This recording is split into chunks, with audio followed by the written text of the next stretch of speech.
Welcome to Speak for Yourself. Marcellus Wiley, I'm not alone. But Emmanuel Acho is out today, so week 2 in the NFL, off and running. We're going to get it started with me and my boys and a big matchup that will be attending right here in L.A. My Chargers. And those Cowboys, they'll be without 4 starters when they travel to play my L.A. Chargers out here at SoFi Stadium, best stadium in the NFL. And Dak Prescott talked about adversity and said, quote, last thing you can dwell on, what happened. Dallas will have their hands full with Justin Herbert, who threw for over 300 yards with a touchdown pass in last week's win.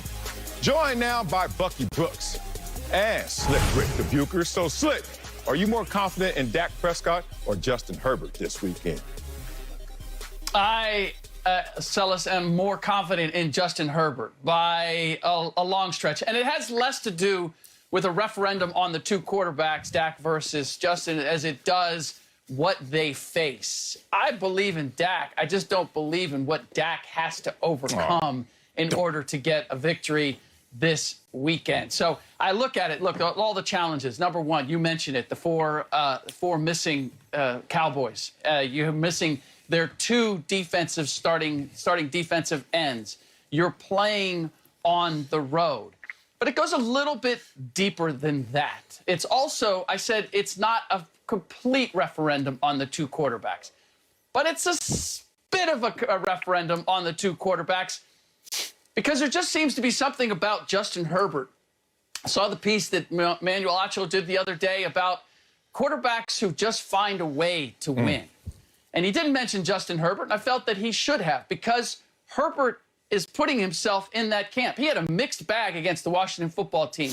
But again, as you mentioned, drove them for the winning TD and then had a clock-killing drive in order to get the win. Meanwhile, I've got Dak Prescott, who is playing well beyond what we could have expected, considering he missed most of training camp against the Tampa Bay Buccaneers, defending Super Bowl champions, and yet it wasn't enough to win. So I look at the 2 and what they face and the roles that they are on respectively, and I have to go with Justin Herbert.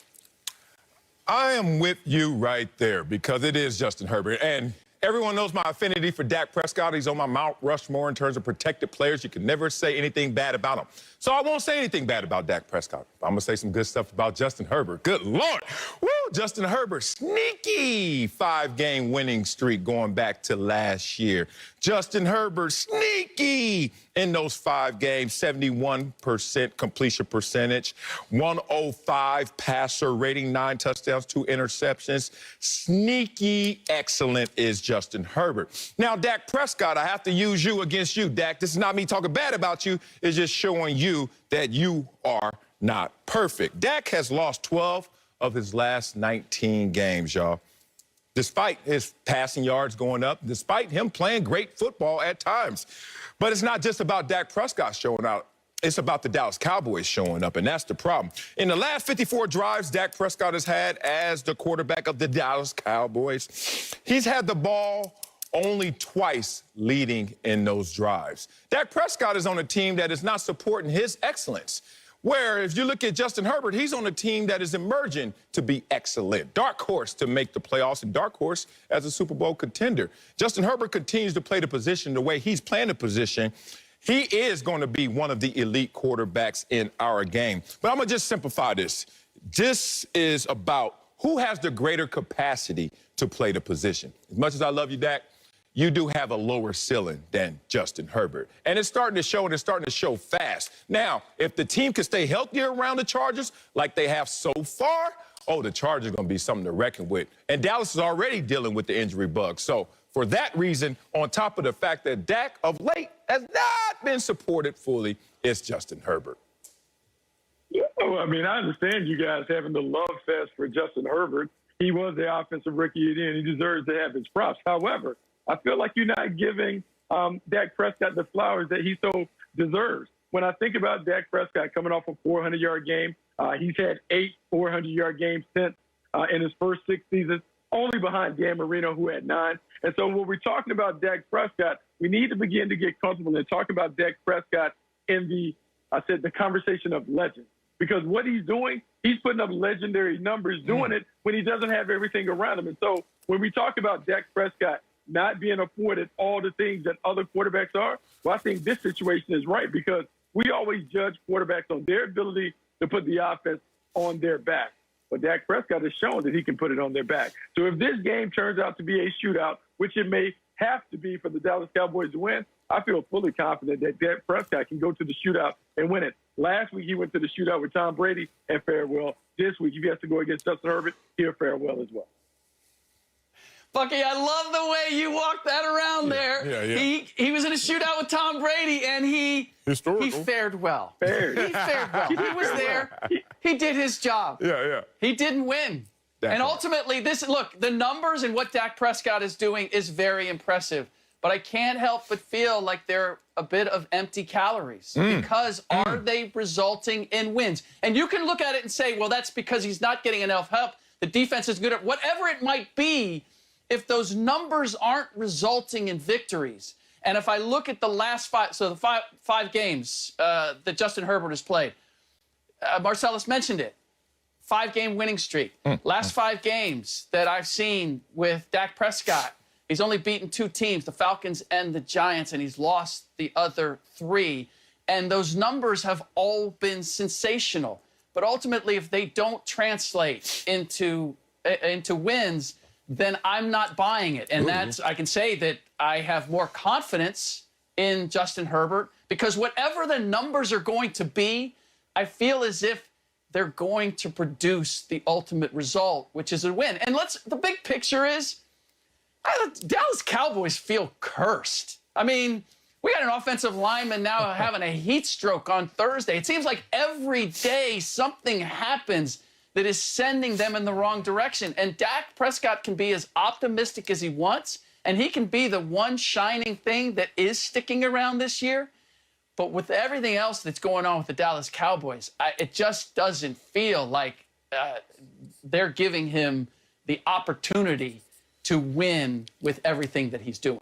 I didn't expect some pushback from Bucky. I know Bucky and I, we're bosom buddies in terms of our love for Dak Prescott. But with that pushback, you just unactivated me. Now I'm going to push back at you. And it's going to sound like some slander at Dak Prescott, which I said I wasn't going to do. But damn it, Slick, you started something. I got to finish with you, big dog.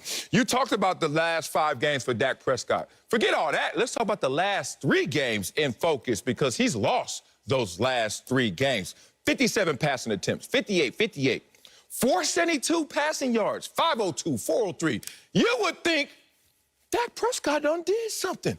Yeah, he lost, and he lost. All of those empty calorie games. It ain't adding up, big dog. Say what you want. You know Dak has a losing record against AFC opponents. Do you know that Dak has lost his last 4 starts versus AFC opponents? Do you know that Dak has lost 6 of his last 7 games against AFC opponents? Do you know that early Dak, owned playing in the NFC East as well as just playing against opponents? He had winning records. Dak has never had a losing record when healthy. However, Dak at home versus Dak on the road. Let's talk about this because I'm seeing Dak's name by Andy Dalton's and Sam Darnold as the lowest win percentage on the road in the last 2 years. What is going on? Andy Dalton got 4 wins, 14 losses. That ain't good. Sam Darnold sitting there saying, I got you, 5-14. That ain't good, but a little better. And here go Dak Prescott with his winning self. 6-13? You get him away from Jerry's world and he don't know what world he's in? It's empty calories, Bucky. You're going to have to defend yourself because now we're starting to shoot at your boy Dak. I'm really surprised because they got 2 basketball heads over here talking about empty calories and the like, and yet we're judging quarterbacks off a stat. Quarterback wins in a team sport where we have an offense, defense, and special teams. We're blaming Dak Prescott for everything that happens to the Cowboys. It is almost as if when we look at basketball, we don't like Russell Westbrook's triple-doubles because they're empty calories because he's basically just taking it off the rim. So I need to understand what are we doing when it comes to evaluating players? Are we judging them based on their team success or their individual success? Because I feel like the goalposts are always moving when we have this conversation. But for Dak Prescott, here's what I'm going to say. Dak Prescott and the number of pass attempts, that actually doesn't play to this favor. I am not advocating that Dak Prescott has to have 50 or more pass attempts because it actually works against what I think their formula for success is. running the football, shrinking the game, time of possession being over 32 minutes so the defense doesn't have to face Justin Herbert all the time. The Dallas Cowboys have a clear path to victory, and that clear path is playing keep away on offense. So I don't care if Dak passes for 100, 400. What I do know is at the end of the day, they need 30-plus minutes of time of possession. He needs to be efficient. That is the only way the Cowboys can win. And so he may have to do a little more because of all these empty calorie arguments that you guys are talking about.